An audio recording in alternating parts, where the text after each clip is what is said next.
The narrative of Miss Eda Rains. She says, I don't remember my first master because my mammy and Jim and John, who is my brothers, and me was sold when I was 7 and brought to Douglas in Texas to hire out. Before we left Little Rock, where I was born, we was vaccinated for smallpox. We came through in a wagon to Texas and camped out at night and slept on the ground. When I was hired out to the Tomlins at Douglas, I sure got lonesome, for I was just a little girl, and wanted to see my mother. They put me to work parching coffee, and my arms were still sore. I'd parch and cry, parch and cry. Finally, Mrs. Tomlin says, you can quit now. She looked at my arms, then put me to tending the children. I was fanning the baby with a turkey wing fan.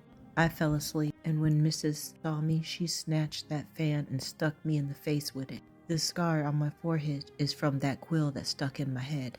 I slept on a pallet in Mrs.'s room. She bought me some clothes. She had 9 children, 2 boys and 7 girls. But after a while, she sold me to Master Broick, and he bought my mother and my brothers, so we was together again. We had our own cabin and 2 beds. Every day at 4, they call us to the big house and give us milk and mush. The white children had to eat it too.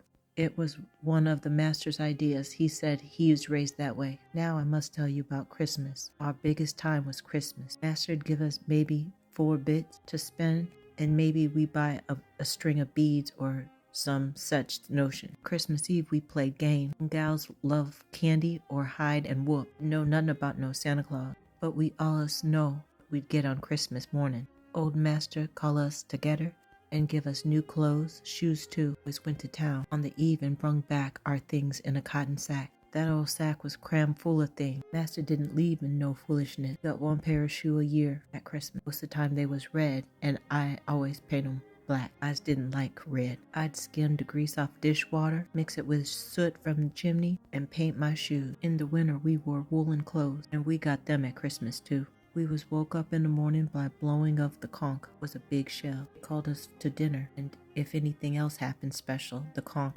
always blew. Seed runaway slaves, and master kept any he caught in a room, and he'd chain them. Could reach their masters. They didn't learn to read or write. They took care of us even if we was sick. They made medicine out of black willow and black snake root and bone sack. It broke the fever on us. After freedom, told us we could go or stay. Stayed a while, but I married Claiborne Rains and lived in Jacksonville. We had 10 children. The Lord's been right good to me, even if I'm blind. Nearly all my old white folks and my children has gone to judgment, but I know the Lord won't leave me here too long before I joins them.